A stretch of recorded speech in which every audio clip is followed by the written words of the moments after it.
Good evening. Welcome to the very first broadcast of this, the Secret Doves anime stream. Now, for the foreseeable future, it's gonna just be CGIsawman focused exclusively. As much as I love all anime and comics and everything, Chainsaw Man is my life right now. Chainsaw Man is my favorite by far in a long time. Even though this is a Bleach mask, alright? Don't get too excited, Bleach fans. Although, Bleach is popping off too. I digress. Focus in here. We're talking Chainsaw Man. Think of this as a peace offering to the Bleach community. You know? 1,000-year Blood War. Let's go. Oh, it's popping off, dude. Love to see that. Absolutely amazing.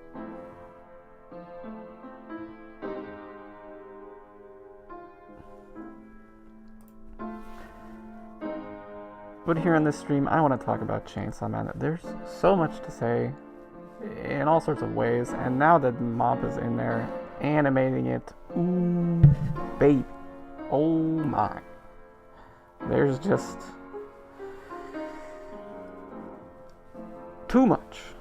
Too much. And we'll probably cover other topics as well. I don't have an infinite amount to say about Chainsaw Man, you know. Could be eventually I'll talk about some other things. I have other topics to discuss, of course, but for now this is going to be a Chainsaw Man fan channel.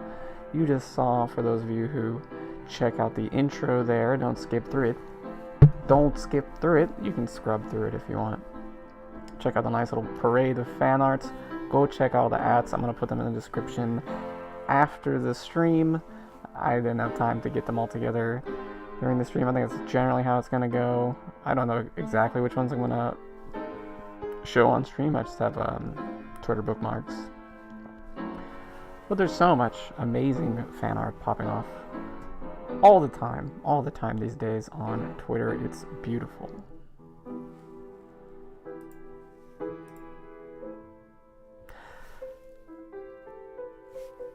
But tonight, we have your very first episode here. Excited, I have a lot to say. I was originally going to talk a little bit about the plot structure of Chainsaw Man, but I think I'm going to save that for a little bit later once we get through another couple arcs in terms of the storytelling, so we can see exactly what's going on, how the larger structure works, how it fits together, and how Denji's character is extremely unique within this archetype, this genre of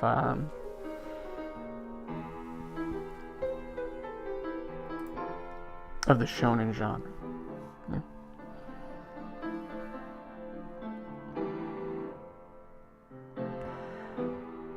So, what do I want to talk about tonight? Well, let's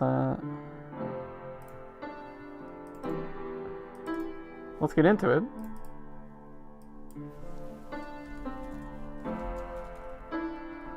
First, let's just do episode 1 reaction. I'm not gonna live react. Let's go. Episode 1 reaction. Boom. Blam. Kablam. Oh baby.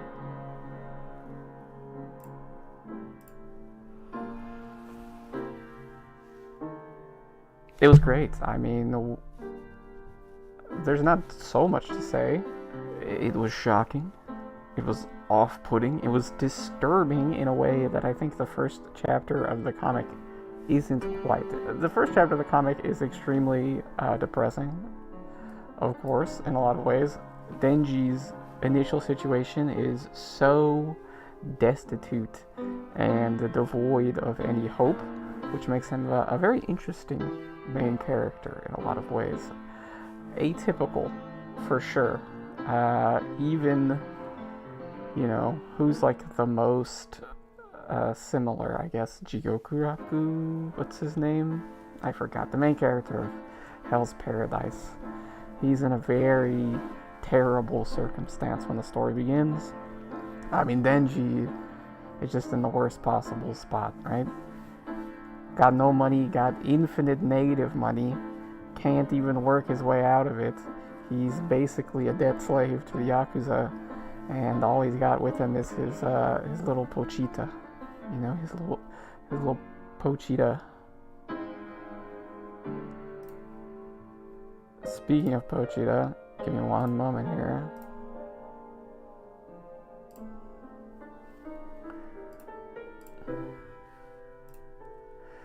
All he has is Pochita to his name, which he,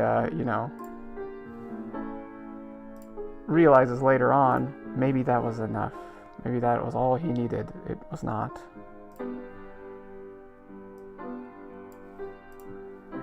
You need a little bit more than just a dog. Although, maybe not that much. To live a meaningful life.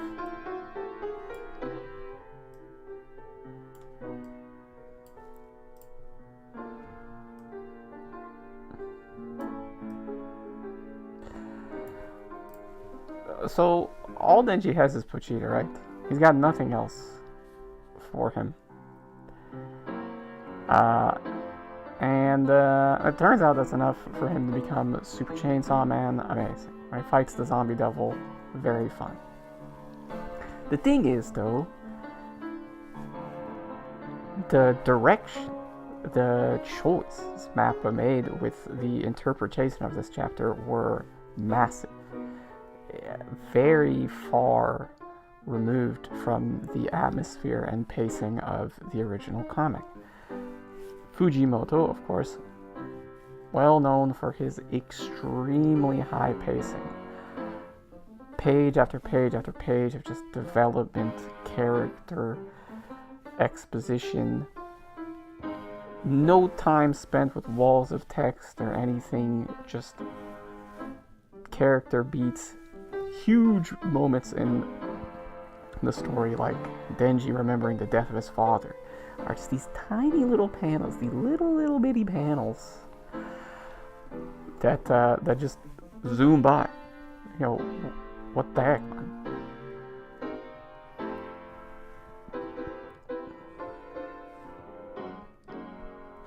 So that's what keeps the pacing so high, right? That is what keeps the pacing so high.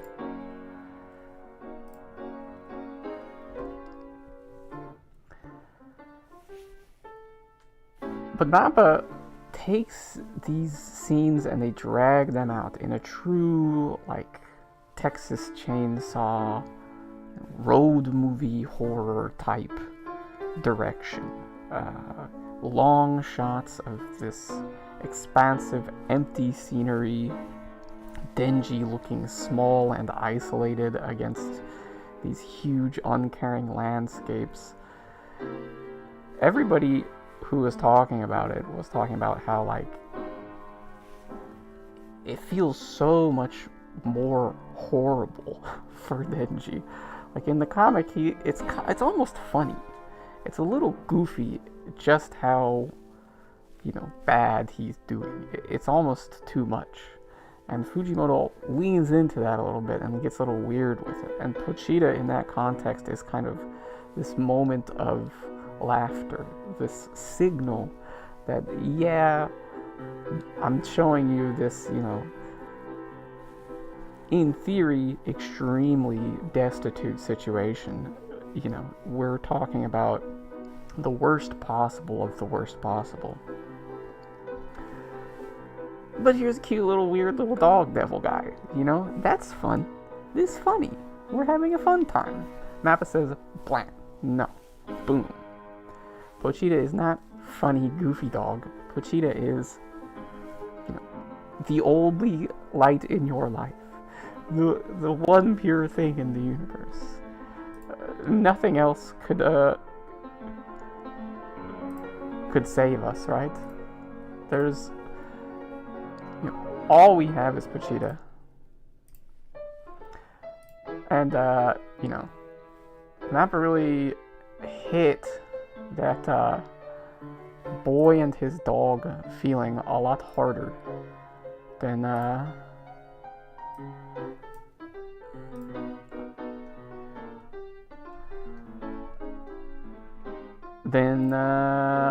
think Fujimoto did in the original. I think in the original, Pochita is more of a comic relief, more of a just kind of cute mascot that plays his role and lets you know what's going on, that this is what it is, that we're not in the pits of hell. This isn't a seinen where you're gonna get, your heart rammed out of your chest. But Mappa turns that up. It turns up the horror. It turns up the psychological pain of Denji's situation and the horror sensibility of the whole Yakuza zombie devil saga.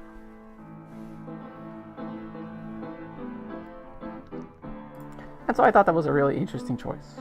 That was just like a great way to take this already extremely engaging and, you know, gore-tastic, splatterfest story and turn it into something even a little bit more shocking, even a little bit more that sits in your mind in a different way. Truly a reinterpretation rather than just an adaptation. Although they did stick to the script, more or less. They didn't, you know, go off book necessarily. But they just interpreted it in a very interesting way. And that's the main topic for tonight.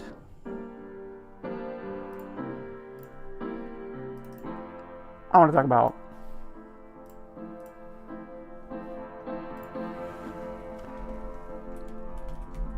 Mappas Vision.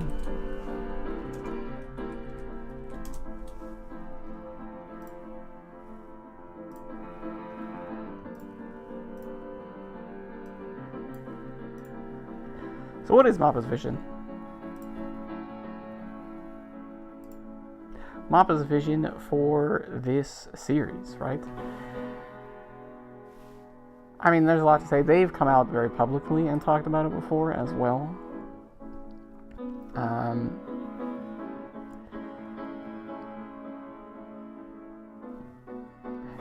And we feel it in the first episode pretty hardcore. Like, they really lean into their creative idea for how they're going to interpret what is honestly almost like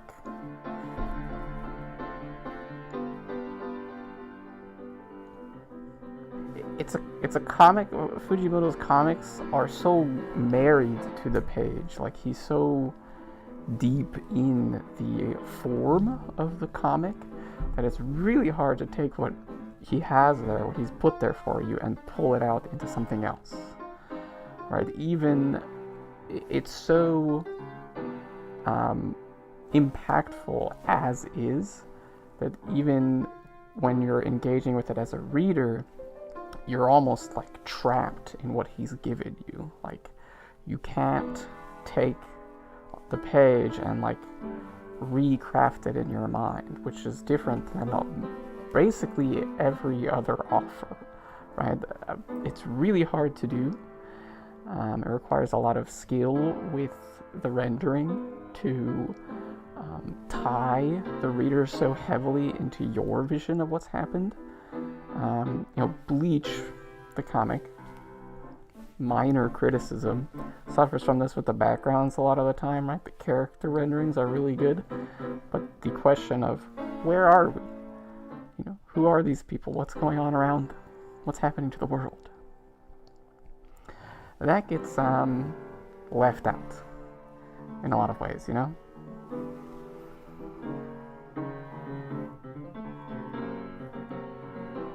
And so, it happens in the mind. It happens in the reader's mind. But that doesn't happen with Chainsaw Man. Everything is, the whole scene is just painted for you. It is shown to you. It is cinematically displayed as if it were on film. And that is one of the main points, I think, that distinguishes Fujimoto as an author, is that his rendering is so cinematic. And he's so cinematic with his rendering.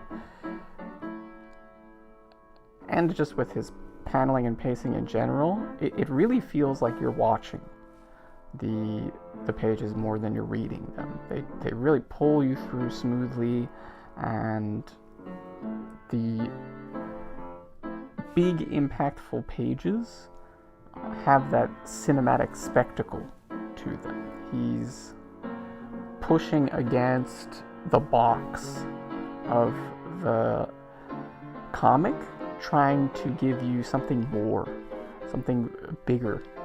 It hits you in a way that, you know, a Michael Bay explosion in a cinema would, right? That's what he's reaching for. And so, again, I digress.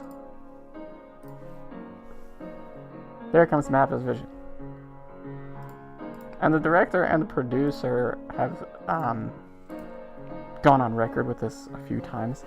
Their idea for the series is, we want this to be like a live action film, which is an extremely controversial thing to do in animation. It's almost a complex that fans and creators of animation have about the medium, where, you know, for something like a romance, like a shoujo comic, there is a question of, why would you animate this instead of filming it as a movie or as a television series? Just do it on film, right? Just shoot actors. You know, you'll get more dynamic visuals. It'll look more natural. More people will watch it because anime is still pretty niche in the world overall, even in Japan. Don't be confused, weebs. Anime is still extremely niche. And so, you know, why not just make a movie? Why not just make a TV show? Why do this animation? And the answer has always been the freedom that animation gives, you know? You can break away from the limitations, the camera-based limitations of the rendering, of the live action, right? Like, for animation, you know, for a movie, for example, if you want to do a super wide shot, that's going to be really hard to do. But for animation, it's just a matter of composition, right? That's something that Hideaki Anno is known for in Evangelion, is these insane wide shots, setting the scenes, those kind of layouts, where if you had the camera, that's almost impossible to do. Like, it doesn't seem that impressive. It's not like a crazy camera technique, it's just the camera being really far away. But when a camera is really, really far away, how are you going to get the focus that you want? You know, how are you going to get all the details in the scene that Anno does in Evangelion? And of course, there are crazier things than that, like Studio Ghibli, known for its extremely imaginative, creative visuals, fantasy worlds full of things that, you know, nowadays you might be able to do it with CGI, but, you know, that's going to be really, really hard to do with CGI. And also, is it going to look good with, like, a live action compositing? Maybe, but, you know, the peak of CGI, where it's just all good, all gas, all the time, we've already seen it kind of drop. And the working conditions for VFX people have really deteriorated as the industry has gotten more and more demanding with what it wants, and spread the labor a lot thinner. So it's not really guaranteed to work the way you want, but you know, if you animate it, it all fits together. You just gotta draw it, you know, just draw it, smile. It's not that easy to just draw things, but in principle, you're just drawing. So whatever kind of image you have from the keyframes, from the layouts, from the director, you can render it. Right? As long as it can get onto the page, you can make it happen. Right? You have no lighting restrictions, no camera restrictions, no cameraman safety restrictions, anything like that. Just think, draw, animate. Wow, so easy. I don't know why all these studios are struggling so much. I kid, I joke. And so, again, I digress. But Mappas Vision here of making the Chainsaw Man anime, like rendering it like it was shot on film, is almost a betrayal in some ways. It almost feels wrong. But I've said this before on Twitter. I have a few different Twitter threads where I talk about this. I think it makes a lot of sense. First of all, of course, we know Fujimoto is a cinema nerd. Like, he loves movies. Movies are a motif in Chainsaw Man.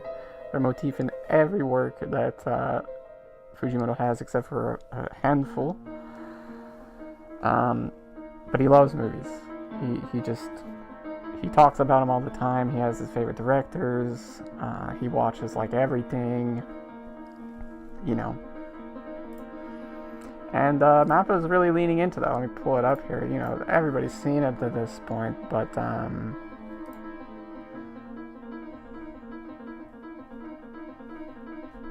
okay.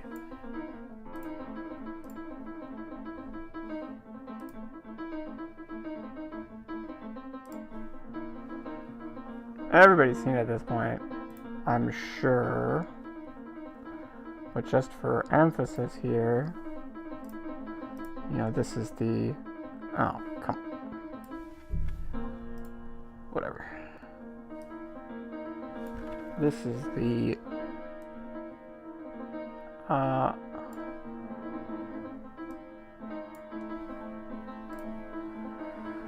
the side-by-side of all the cuts in the intro of Chainsaw Man, along with, you know, the references to different famous works of cinema, both, you know, S-tier art cinema, true cinema pieces, as well as more popular and really B-movie stuff as well.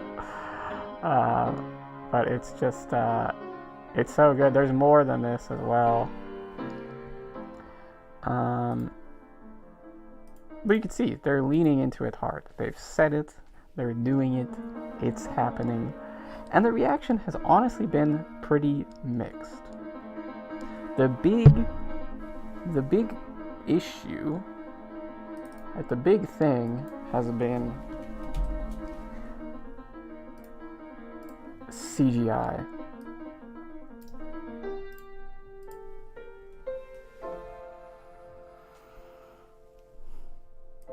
Because again, for anime fans, CGI is kind of like almost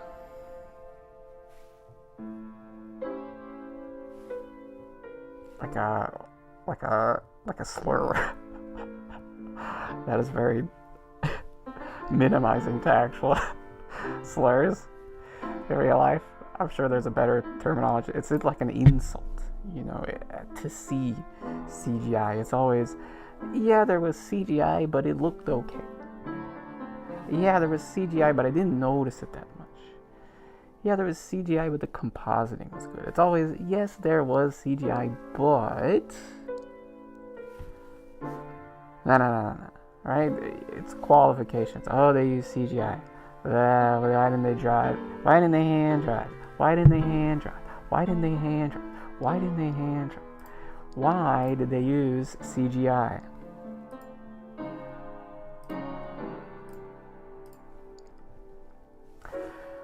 But for Mappa, they don't really have a choice, right? Because their goal is to take Chainsaw Man and make it look as realistic as possible, like you are seeing it with your own eyes, as if you are there with your phone, as if you got a cameraman next to you and you're watching the footage later, right? And I think that makes a lot of sense. Let me talk about why the vision is good before I get back to CGI. I kind of jumped the gun a little bit here, but like I said about Fujimoto, he really draws these pages that just hold you on the page. Like they're just stuck there. You're just consumed by his vision and his illustration and composition, and he's just slamming you with these visuals. Bam, bam, bam, drawing you through the next thing. Bam, bam. You are just you're riding the wave. You're watching it happen. You're not stopping to interpret what's going on necessarily. You can do a deep read of Fujimoto, of course, and see all the details that he puts in there, and there are a ton.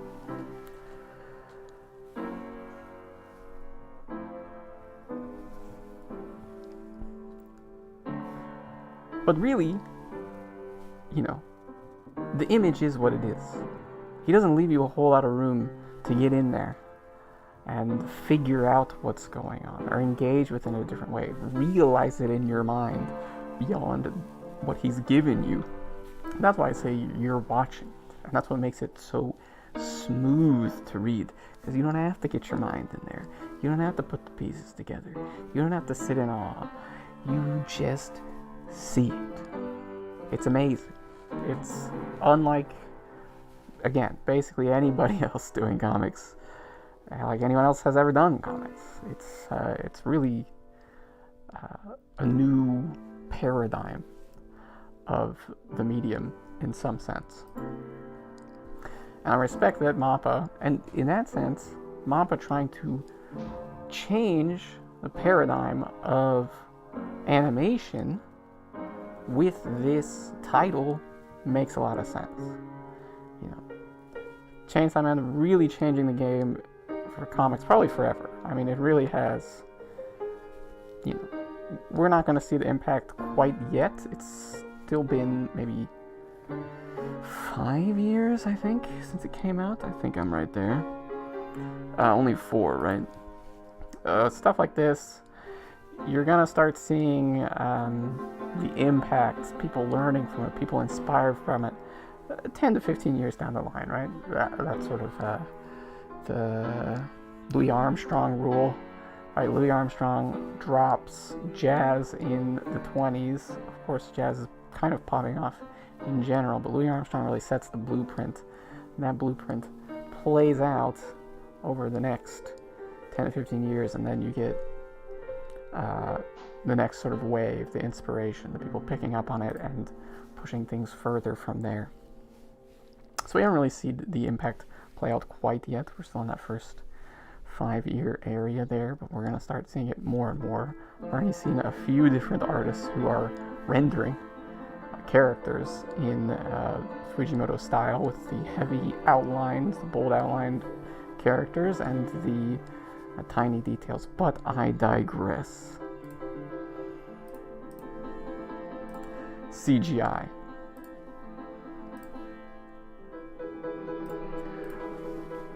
Why is Mappa using CGI? Well, they kind of have to. Their vision is to make it look real, because they want to take Fujimoto's paradigm-changing work and bring it to the world in their own paradigm-changing way. And Fujimoto's work is so tied to the page that what are you going to do besides show what is there? What are you going to do as a studio to these images besides put them in front of the audience? Right? If Fujimoto's comics are a cinematic experience, give the audience cinema. You know what I mean? It makes perfect sense. And also, the images on the page are crazy. Right? That first zombie fight is a nutty scene. Let me pull it up here. Give me 1 second here. Enjoy this little ambient section of my jam. Get on these. Oh, I have to log in here. Log in. Let me just read out my login info. Yeah. I mean, if someone steals your VisAccount, oh, you're so done, man. That $3, what are you gonna do?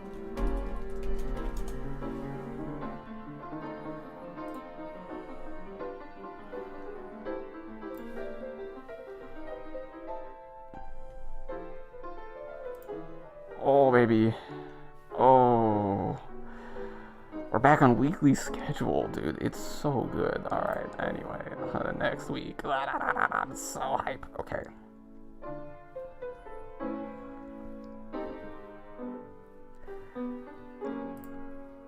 Alright.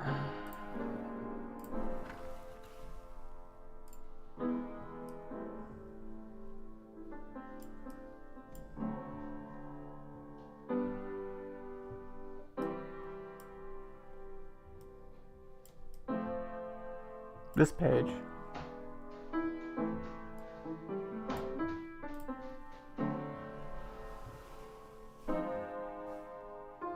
Look at this. Look at this page.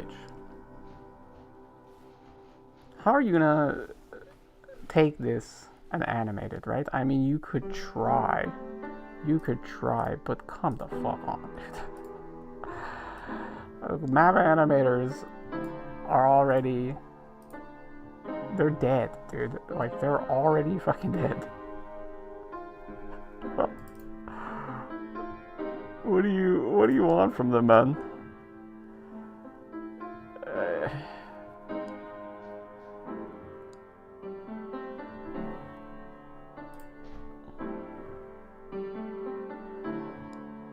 Right, and that panel sits there as so much of an image that what would you want to do with it? Such a cinematic moment in the story. What would you want to do with it rather than take it and turn it into a cinematic scene? And of course, there are different directorial interpretations of that. That's cool. I thought the way they did it was pretty nice. It was a very, it was really like a classic kind of chainsaw slasher zombie movie. None of this like over-the-top zombies flying everywhere. It was really just the horde. They approach slowly, they're spread out, and they close in, and then, you know, Denji goes to town. The Chainsaw Man cuts him into pieces. There's blood and gore, and he's losing his mind, and he's going insane. And that was another thing. It really emphasized the insanity of that panel, right? Because again, look at this. He's deranged, dude. He's off the fucking rails. Denji's going nuts there. And so I thought the performance, again, the voice acting performance, beautiful, of course. I forgot his fucking name, dude. I'm so bad with names. Japanese names aren't even a problem for me, but I just don't know names, dude. Just can't remember names.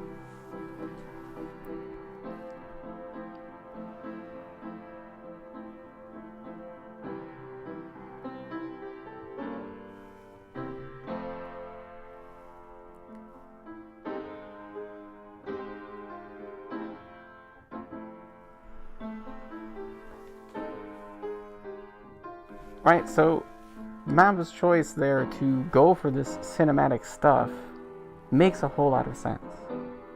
Because Fujimoto's work is cinematic in and of itself, and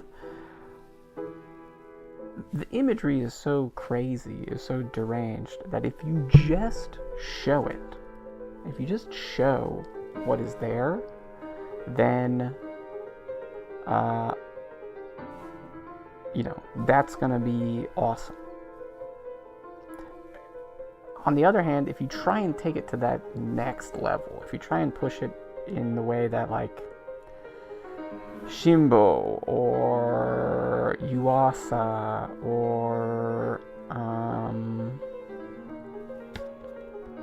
who's the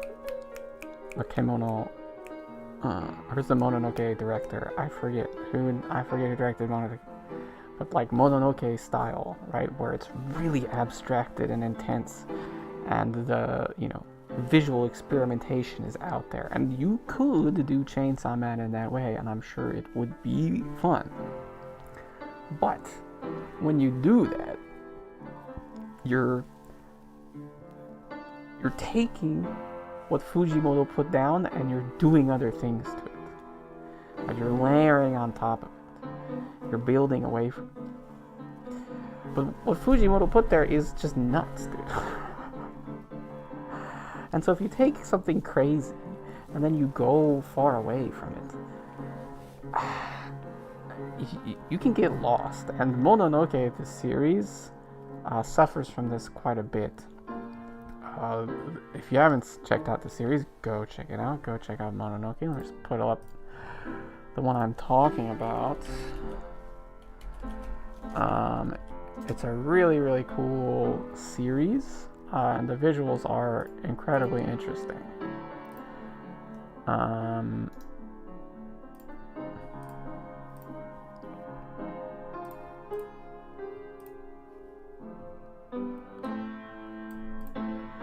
Now, if you go look it up and you see this shit, you know, this is what you're looking for. This is what you want to check out. Go check it out if you've got the time. It's pretty short. I think it's just a one cooler 12 episode romp, if I recall. I think there might be a second season as well. I think I didn't finish the second season for this reason. It's this reinterpretation of Japanese folk tales in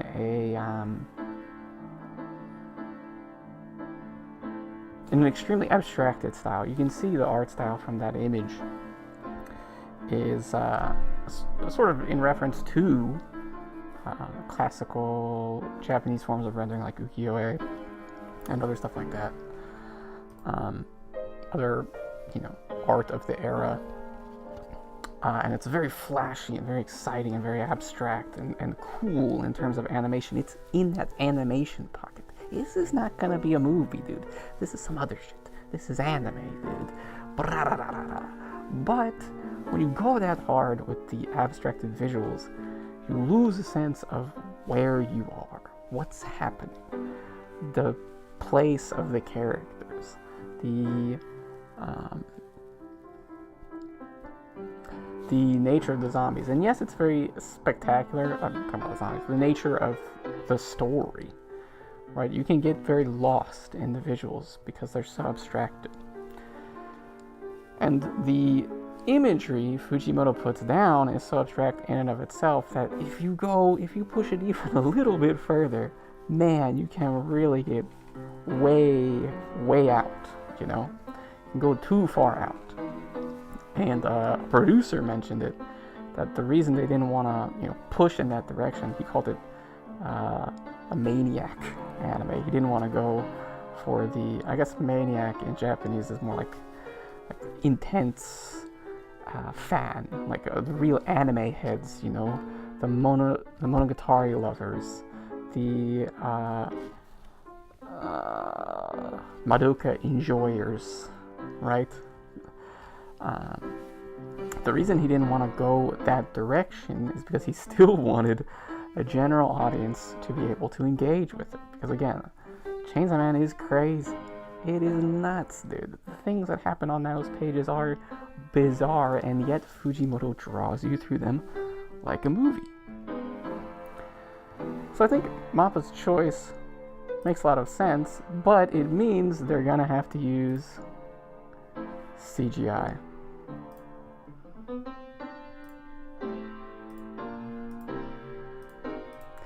So why do they have to use CGI?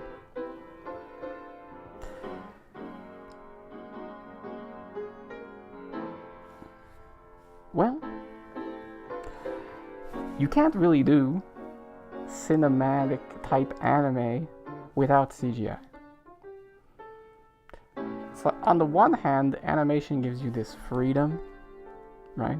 But on the other hand, like doing a slow rotating pan, or like a zoom out that doesn't feel flat, or following a car, or swooping in from above with the angle. Anything where you're rotating, where the camera is moving, where the character is moving one way and the camera moves a different way. This kind of stuff is going to be incredibly difficult. Unless you use CGI. Because with CGI, you actually have a camera that is a part of the animation process, right? You build the models, you put them in the scene, you light them, and then you have an actual point in this, you know, virtual 3D space that acts as a camera, and you can do all of the cinema things that you do with a camera. And some of those things are fine to do with animation, but are going to be easier with CGI, first of all. And some of those things are just really incredibly difficult to do with animation, and when you do them, not to put too fine a point on it, they don't look right. Now you can lean into that. Masaki Yuasa is a director who leans into that deformed type animation a lot, and it gives his works a really rich and interesting look to them. And since he leans into it, he doesn't have to, like, you know, try to hedge and spend a bunch of time on these rotations. Haikyuu is an anime that just does them, and they just fucking crush it. I don't know what the hell is going on with their animation team sometimes, but they're just doing literally the hardest possible things in animation, which is like 2D rendered high action rotations with full detail. It's insane, right? Of course, we all know Haikyuu's animation is insane at its best. Just to emphasize, they're on some other shit. You know, it's really, really nuts, the kind of cuts they pull off. But if you're gonna do a whole series where you want that cinematic look the whole time, not just one, you know, hype-ass cut of a guy slamming a volleyball, 3D rotation, insane shit, where you take your goated genius animator and you say, let's fucking go. If you want the whole series to have this effect where you're bringing out these cinematic type beats, then you're gonna have to use CGI. There's really no way around it. Anytime you see that kind of rotating effect in anime, probably you're gonna be looking at a CGI composite. And there's also the fact, I think, that Mappa just wants to push CGI further. Orange has proven that you can make a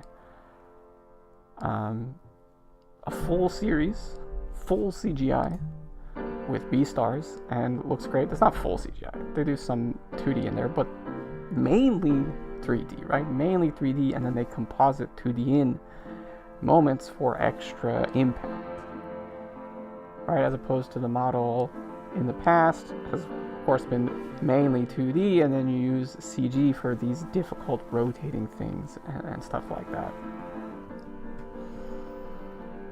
And currently, Chainsaw Man is kind of sitting in the middle. There's a lot of 2D, there's a lot of 3D. It's pretty kind of evenly balanced. Most shots have some kind of compositing in them. Pretty rare to see the full 2D or full CG either way in any of the shots. I'm sure there are some. I didn't really scrub through it in fine detail. I'm never gonna fucking do that shit. That's another kind of YouTuber's game.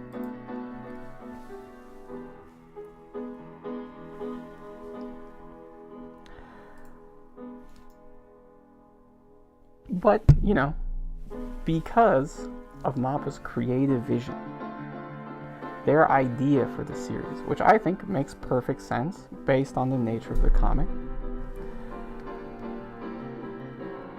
the studios settled upon vision, which of course they've discussed with the author, right? So Fujimoto's on board with this, by the way, right? You little weirdos, you little fucking losers, typing up your CGI,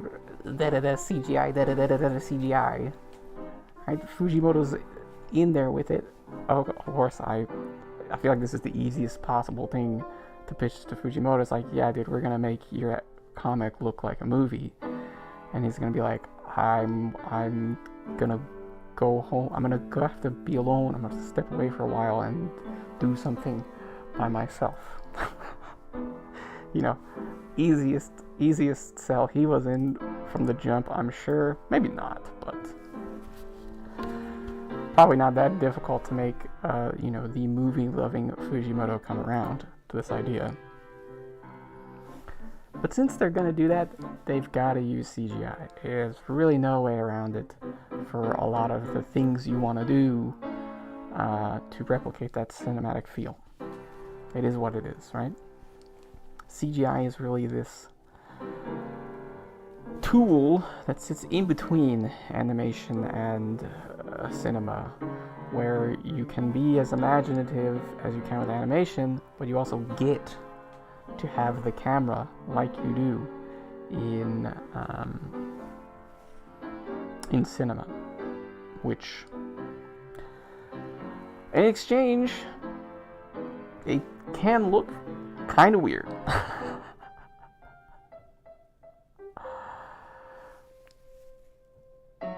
But the CGI in Chainsaw Man Episode 1 didn't really look weird at all. I think it only looked weird if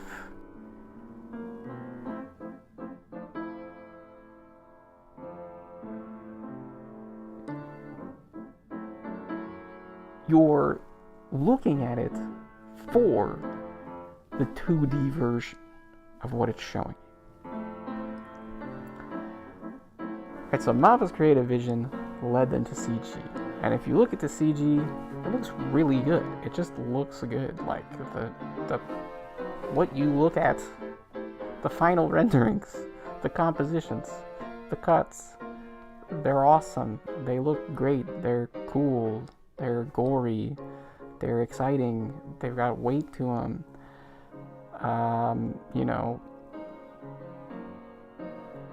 the sound design and everything fits together great. It looks good, man. Like, I don't know what else to say. It's really good. Does it look like CGI? Yes. Does it look good? Yes. It can just be good looking CGI, and that's what we have. And that's what we're looking at. You can tell it's CGI. It is CGI. It looks really good. It's good looking CGI. There you go.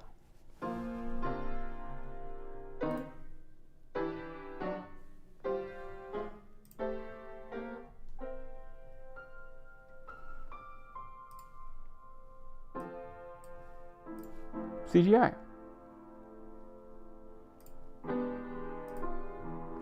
But the reaction to it has been very mixed. There are, of course, people like me. I'm a longtime CGI fan. I've never really given a shit if there's CGI in a show. I love CGI as a medium. I've been personally involved with it since way back as a hobbyist. I kind of fell off because, damn, is it really hard. It is a very time-heavy, time-demanding hobby, dude. It's tough. You know, like an hour a day. You can do an instrument, like a single instrument, an hour a day, and you can get pretty far over the course of a year. That is, boy, you're not gonna get much done with an hour a day on CGI. I mean, you can get something done, but geez, it's long, man. It's hard. There are a lot of steps. Getting all the details into something, oh man, it's really, really difficult. But this is actually a misconception that I think a lot of people have about CGI, as it's supposed to be some kind of time save. It's really not a time save at all. I think about it this way. It saves time in some ways, like once you get like the Chainsaw Man model, right? Once you get the Chainsaw Man model, sure, you don't have to like re-render Chainsaw Man every time it shows up on screen. Once you get the characters built and rigged, yeah, you don't have to draw them again, but you still have to light them, you still have to animate them, you still have to render it, which takes a really long time, by the way. You know, you don't have to do anything. You can do other stuff while it's rendering, but the rendering takes forever. It's a really long computation process. Especially for like an animated cut. Like you might be rendering like a 2-minute cut if you want the like high quality cell shading ray traced shit that they've got going on in this show. It looks so fucking good. But if you want things to look that good, you might be rendering 2 minutes of film for a day, man. Like, it takes a long ass time. You know, you gain some time, but you lose some time. And then if you're gonna do 2D compositing, I mean, at that point you're just losing time overall, because you still have to animate all this 2D shit, and then layer it and composite it and fix the color differences. I mean, it's hard. But so they're not doing it because they're like, oh, we'll do CG, it'll be so easy. Yeah, it's really not fucking easy at all. is very difficult. Building the models takes forever. Lighting every scene is a challenge in and of itself. The rendering takes a long time. The compositing takes a long time. And, you know, has this production been especially fast for Mappa? Not at all. Right? The proof is in the pudding. Did Mappa bust out this CGI heavy anime and was like, oh bro, we did it in half the time? No, they didn't. It was pretty much a fairly standard production schedule, as far as we can tell. As long as they don't, you know, fall off the horse. Right, and it's the same with Studio Orange, right? It's not like Studio Orange just like busted out season 2 of Beastars right away. No, they had to do a bunch of shit for a second season. It was a pretty normal amount of time between season 1 and season 2 that you would expect for animation. It's animation. It's the same kind of thing. All of the steps and ideas of animating stuff are in there. It's just a different tool set that you use to get that final result.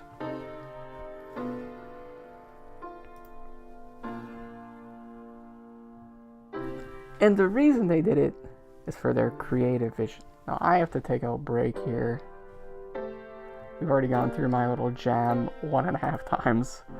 I thought I would only go through it 2, but I'm not done yet, because we're going to talk about, we're going to talk about critiquing the CGI, critiquing the choices that Mappa made, and I'm going to give a little critical critique.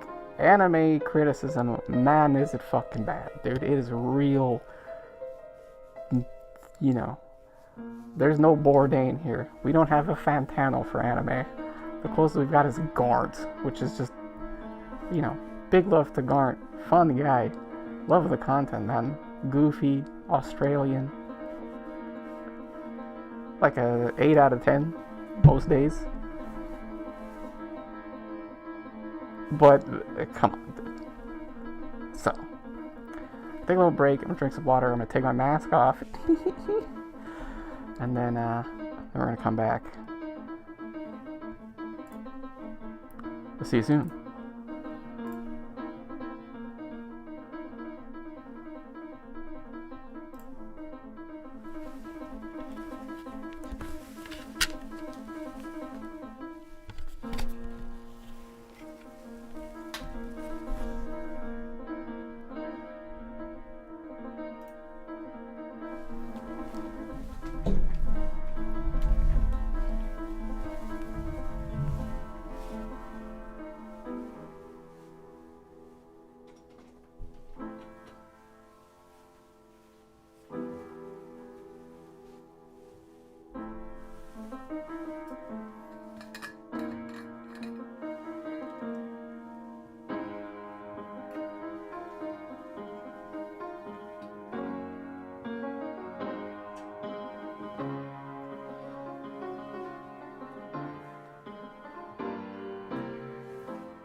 We are back.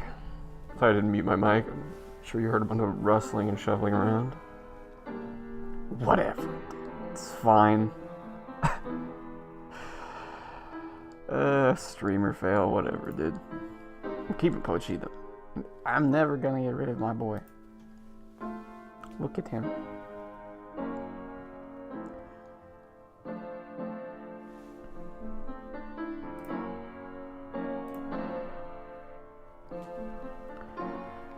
Alright, we're back.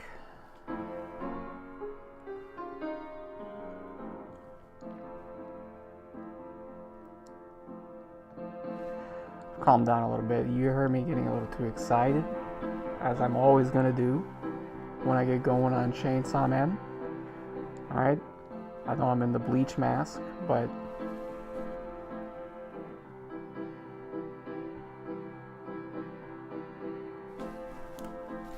Chainsaw Man.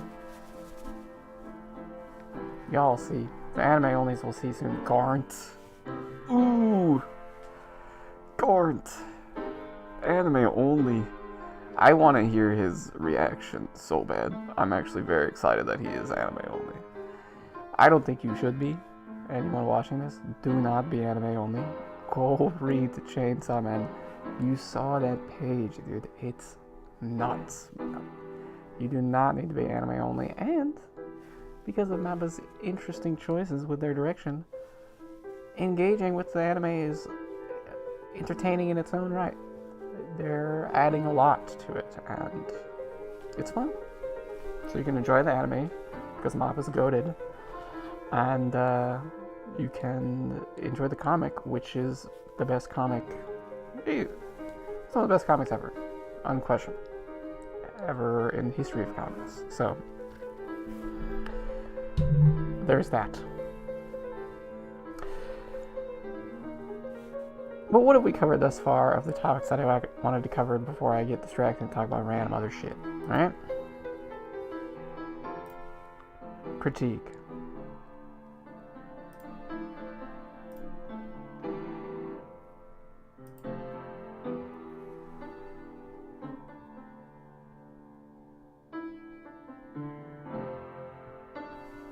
We have the CGI,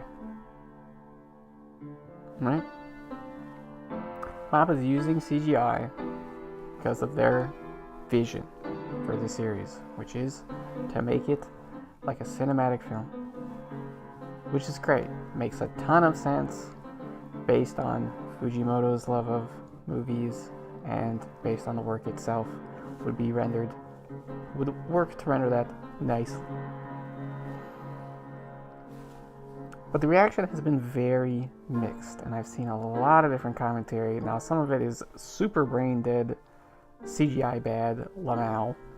Now, let's talk about that first. Alright? First of all, some would say, oh, okay, CGI, I don't like CGI. I just don't like it. You know what I mean? It's a matter of taste. And I want to emphasize this. Let's make a base text back. You can learn to like things. This is something I think a lot of people don't know.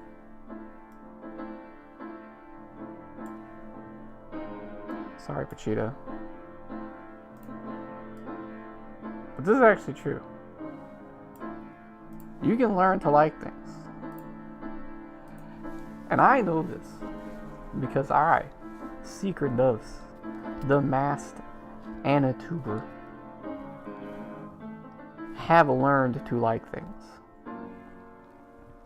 I have come to love things that I hated before. Shonen anime is one of them. I fucking hated shonen anime for the longest ass time, for the dumbest ass reasons. And then I opened my mind. I gave it a shot. I came in without any preconceptions. And this is the key. You need to learn to like things. You need to engage with them on their own terms. Engage with works on the terms that the work sets for you. This is crucial. If you can't do this, your opinion is trash. It is garbage. It is worthless. It doesn't matter.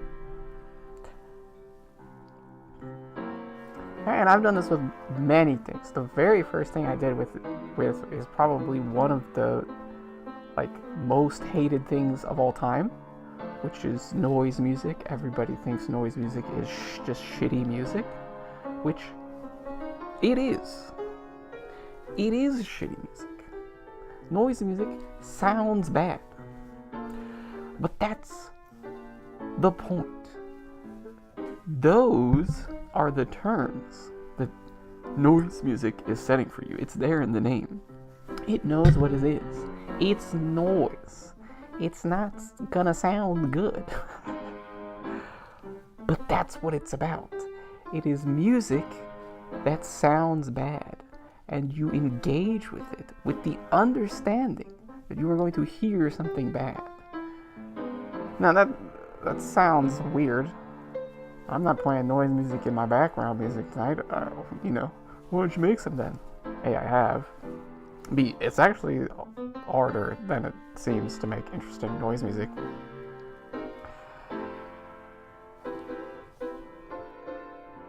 But if you take those terms, then suddenly you can engage with sound in a new way. You can open your mind to the possibility of music and musicality in different dimensions. It changes your understanding of music in total.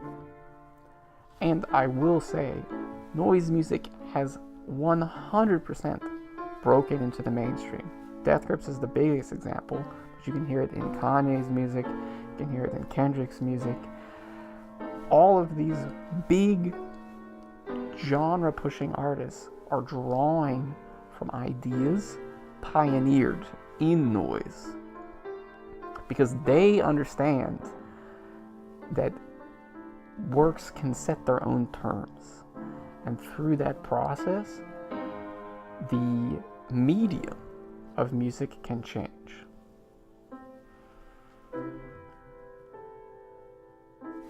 So if your attitude is, I don't like CGI, period, that's my opinion, alright, go get a better opinion, dumbass.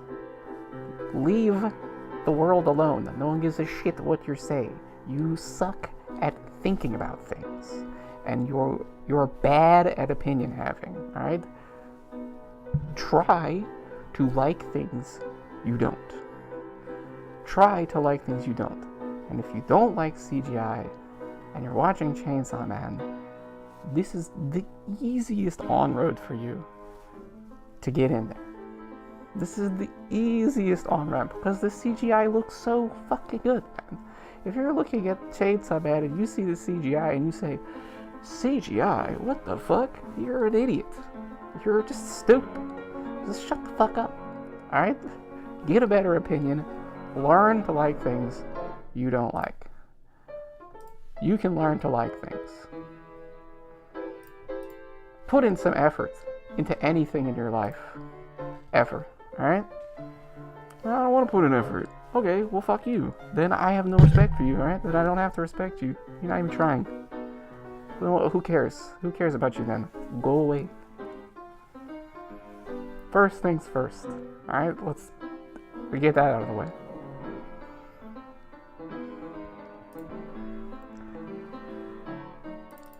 Next big point.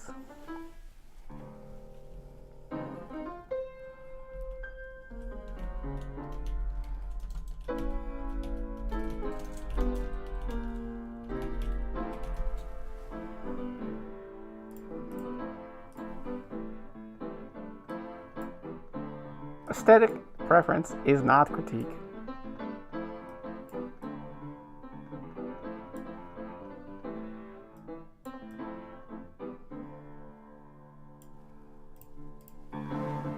Aesthetic preference is not critique.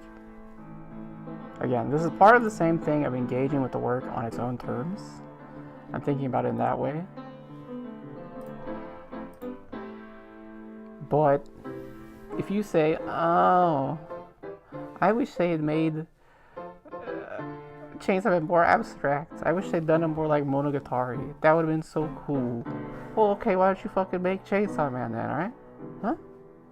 That's your vision. That's your preference for the aesthetic. That's your creative vision for Chainsaw Man, I guess. But you're not an animator. You've never animated things. You don't work at Mappa. Fujimoto doesn't know who the fuck you are. So shut the fuck up. Alright, great.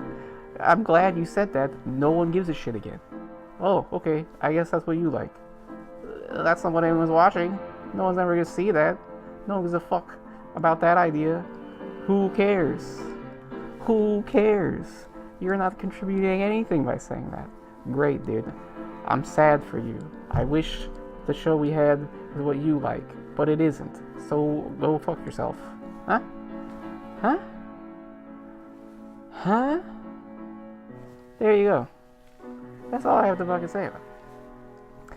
And also, keep in mind, you're talking about artists, man. You're talking about animators, artists. They're in the biz. They're doing the shit. Yeah, dude. They know. They understand what is possible. They've seen Monogatari. They've seen Masaki Yuasa. They know what it is, bro. They're not out here. They don't need your help. They don't need guidance in the world. They're making a choice. They're choosing to do this. Their hands aren't tied. You know, they can do whatever the fuck they want. It's Mappa, man. You think Mappa can't do a crazy abstracted thing? Sure they fucking can. But they don't want to do that. That's not their creative vision. That's not what they like to do. That's not the idea that they have about this stuff, right? They have their idea. They are making choices for reasons. And the interesting thing, the point of critique, is engaging with those reasons and seeing if they align with the work or if they don't. Do they contribute or do they detract? Do they help or do they hurt?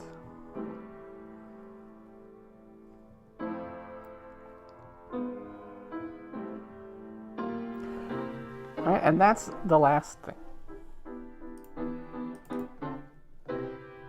The very last thing I want to say about critique. Oh, I got rid of Pochita, man. Okay, I don't know how that happened, but... Well, rip Pochita, dude. I fucked up. I'm a horrible person.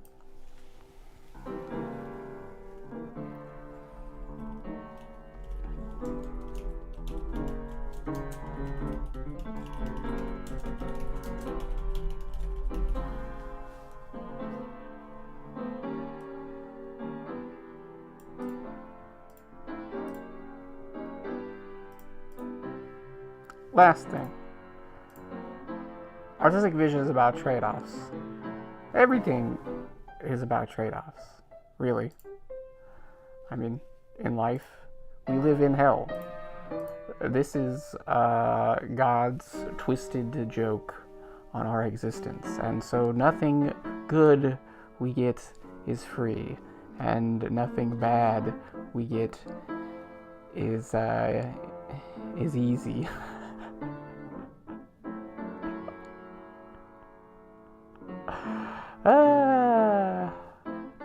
Life is hell. And art is no different than that, right? When you're, for example, I'm a musician, as you can hear. When you're mixing, and this is not mixed at all, that's why it sounds kind of wonky and lo-fi. When you're mixing, it's not a matter of like getting the perfect mix, you know. It's not a matter of hitting the exact parameters that make it sound perfect or whatever. What do you mean? What do you mean perfect? What do you mean, what's the perfect sound? Right? It's about the trade-off you make to achieve your vision. That's what you're doing when you mix. You are balancing the different sounds in the song to the point where at this part of the song, these sounds are at these levels so that the impact of the music is as such. But in this other part, that's a little too abstract. Let me narrow it down. Let's say you've got guitar, drums, and bass, right? Classic outfit. This part of the song, the guitar is fucking banging. You want that up front, so you pull the bass back a little bit, you pull the drums back a little bit, you bring the mix, you narrow the mix in a little bit so that the guitar is just bam, bam, bam, driving everything.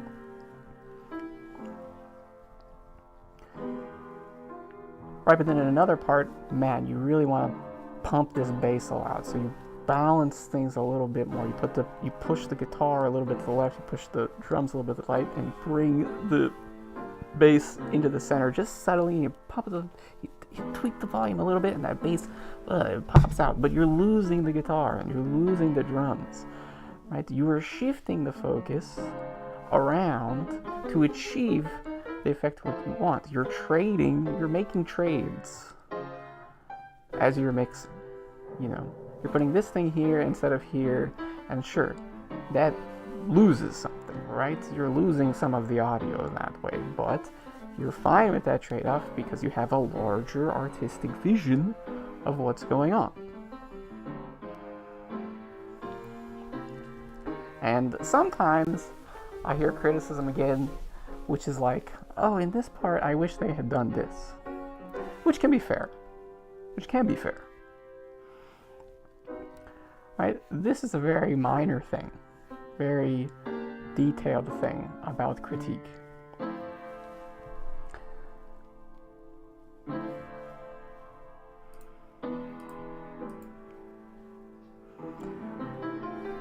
But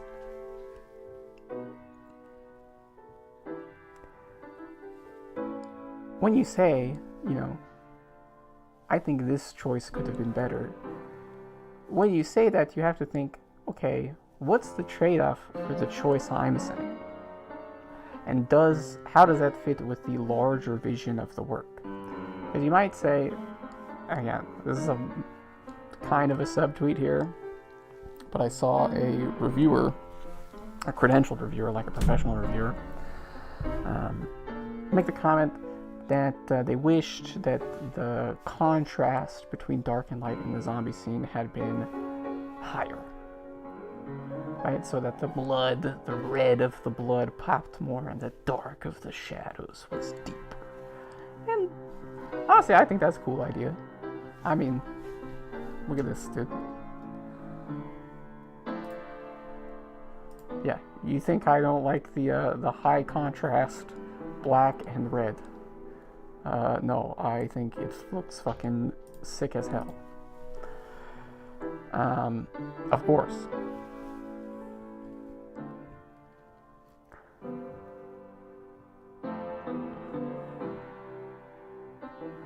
But, okay, so you could do that. Is that a good choice? Does that make sense for the work? To me, with the vision map as laid out, I think that's a little weird. It doesn't quite fit. And the zombie scene, it looked good. It just looked good, man. You don't have to say some shit if you think it looks good. You know what I mean? Sometimes I think reviewers and critics get into this trap where they feel like they have to, you know, give their input, give their feedback on the work. Where, dude, it's already out, man. That's not gonna happen. Hey, okay, so sucks to be you, I guess. I mean, damn, bro, that's rough.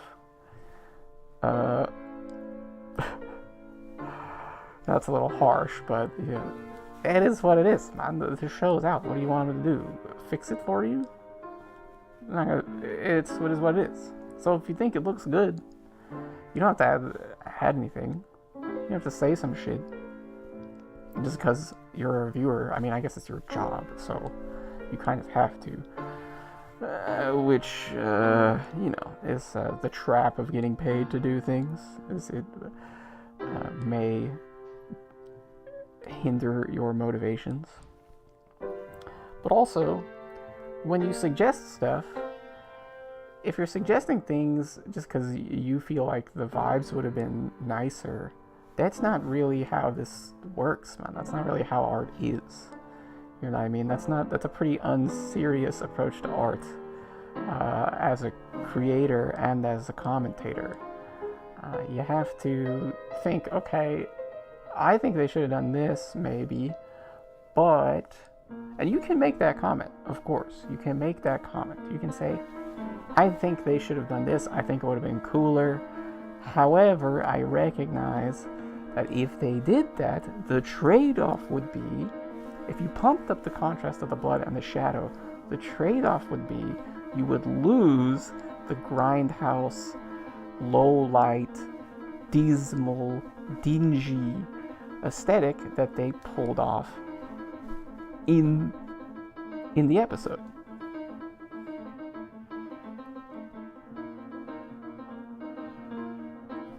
Right? That's the trade-off. And so you can say, I would have liked to see this, but I recognize why they didn't do it, and I think what they did still looked good.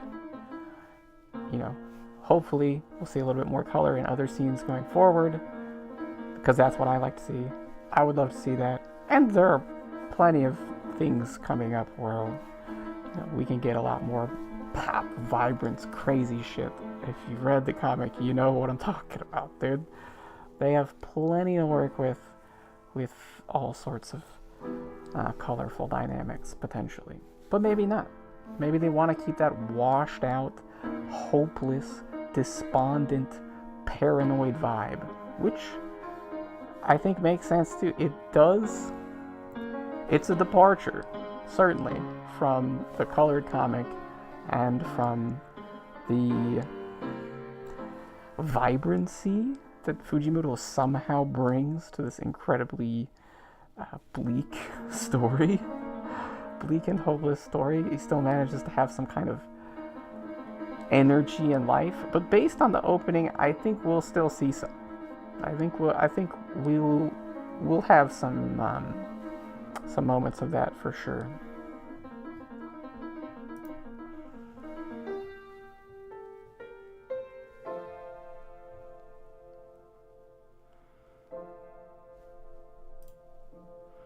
As we're coming to the end here, I want to lay out my vision of critique. Yeah, even this is just for me, for my audience, who is no one currently, but could be someone eventually.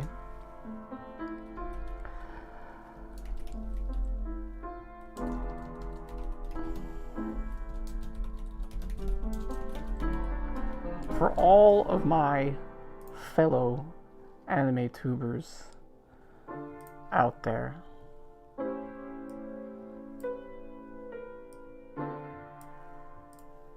have a vision for critique. I've been talking this whole time about Mappas' creative vision. You know, what they're doing, why they're doing it, the ideas they have, how it relates to the work, and how I like it. I like it. You might not like it, you might not agree with Mappa. If you don't, it sucks to be you, because they're fucking making the show, but yeah, I think it makes sense. I get the logic of it. It's an interesting choice. They've definitely pulled it off really well with episode 1. Maybe there's a couple moments. Someone made the comment that the zombie scene, the zombie horde, was maybe a little sparse. I could see that. It might have been a technical limitation. It can get overwhelming for computers. This is the thing about CGI, is you can't necessarily just put a bunch of like animated characters on the screen and you can melt GPUs trying to do that kind of shit. So potentially there are technical limitations there.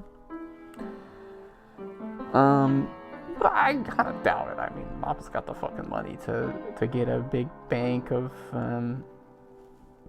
bank of rendering boxes going. I'm sure they have them now that they're doing all this CGI stuff.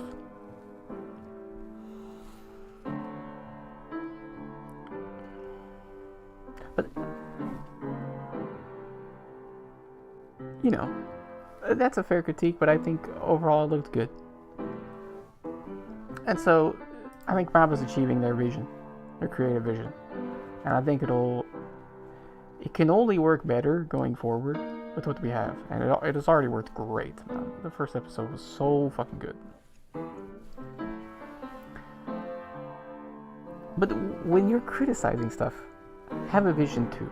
Think of the big name critics of things. Anthony Bourdain, food critic. Anthony Fantano with the Anthony's. The fucking Anthony's, man. Just shut the fuck up, Anthony. Why can't you just shut the fuck up? My name's not Anthony, by the way. I'm not gonna tell you what it is. All the big deal critics, they have a vision of the form. They don't just react with their opinion about what you know, did they like it? Did they not like it? What did they like about it? What didn't they like about it? No, they come with a foundation, an idea of what the genre they're reviewing, what the works they are consuming mean. How do they fit into the world? How should they fit into the world? And so, if you're thinking about critiquing stuff, think from that perspective. Have your own vision. Why am I doing this? Why should anyone give a shit about my opinion? Right? Because otherwise, we're all just spitting in the wind. We're all just saying crap to say it. Which I know it's the 21st century, and saying shit to just say it is, you know, I mean, I've been showing you Twitter threads all day. Almost got banned off Twitter a couple days ago. That's a whole other story. But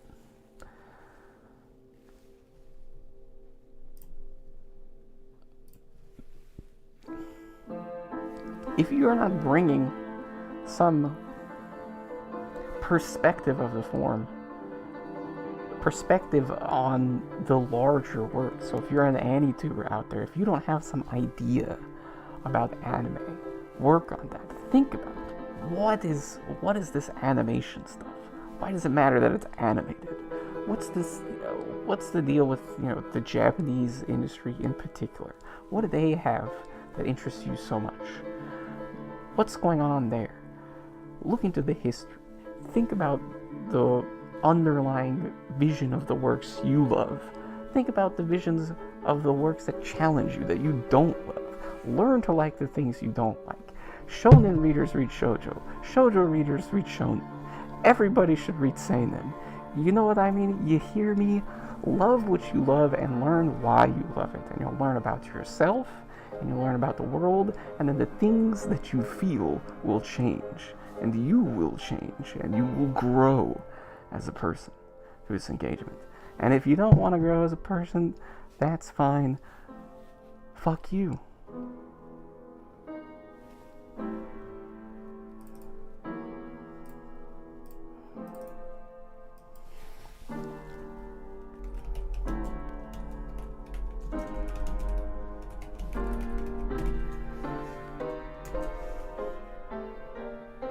And so tonight,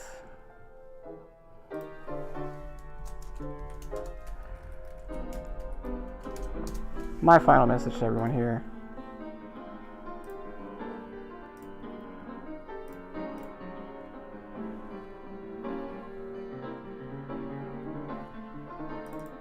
Hold on.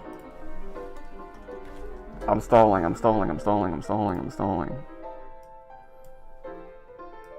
This is a pretty good jam. It's kind of scuffed in the middle, but...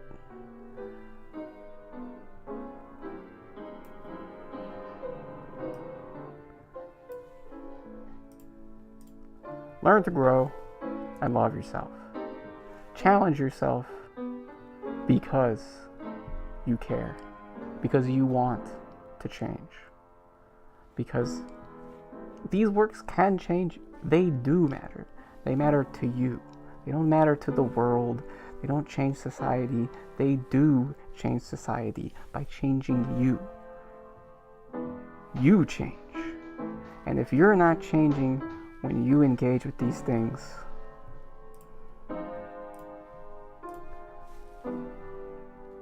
then, and only then, is anime a waste of time. Thanks for watching, everybody who comes through and checks it out. I know it was a longer one,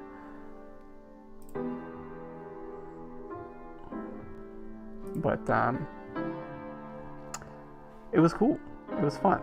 I was thinking these would be about an hour long. Of course, it's gonna end up being an hour and a half, being me. Thanks for stopping by. And yeah. See you next time.